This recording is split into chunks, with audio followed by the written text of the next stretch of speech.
Bang Erwin, masuknya Gibran sebagai cawapresnya Pak Prabowo kemudian sudah dianggap ya meskipun nggak ada pernyataan resmi dari Pak Jokowi, tapi masyarakat pasti bisa menilai bahwa itu ada endorsement full dari Pak Jokowi ke Pak Prabowo Gibran.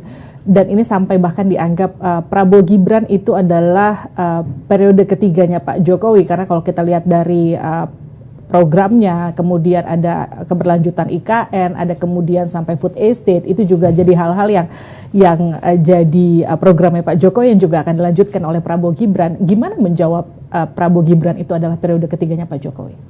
Jawaban yang paling simpel, pembangunan Indonesia selalu pembangunan berkesinambungan.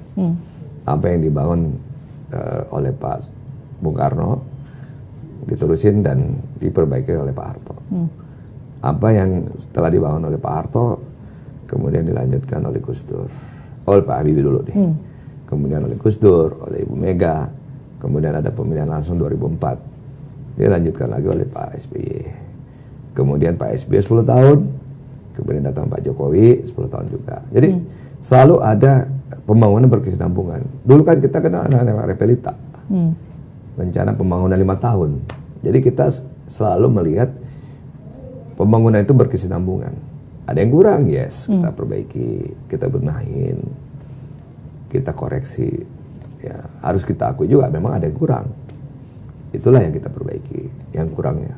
Artinya tetap akan ada program-program baru yang muncul dari Prabowo Gibran, nggak plek-ketiplek periode ketiganya pasti, Pak Jokowi? Karena bagaimanapun penerimaan negara naik. Bagaimanapun investasi kita ke SDM akan naik, karena kita ingin kualitas SDM kita membaik karena kita punya bonus demografi. Terus kemudian kita butuh job creation kan, terus kemudian kita ingin investasi dalam hilirisasi yang berteknologi, dan yang kerja juga adalah bangsa Indonesia.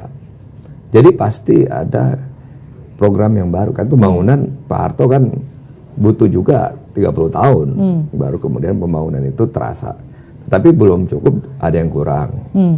Kemudian dilanjutin lagi oleh Pak Habibie, diperbaiki, dan demokrasinya dibuka, reformasinya dibuka. Kemudian dibuka lagi, dilanjutkan oleh Gus Dur. Kemudian pluralisme ada ya, toleransi diperkuat lagi, lanjutin lagi Ibu Mega. Kemudian Ibu Mega ya memperbaiki MPL yang ada waktu di era Pak Harto ya. Kemudian selesai dan akhirnya kan masyarakat memilih 2004 langsung. Pak SBY JK terpilih pada saat itu. Nah, kan masyarakat memilih langsung. Incumbent-nya Ibu Mega. Yang terpilih orang baru namanya Pak SBY dan Pak JK. Nah, terjadi perubahan dalam kepemimpinan pada saat itu. Dan lagi-lagi pemilu itu bicara ekonomi. Jadi nggak ada topik lain selain ekonomi dalam setiap pemilu.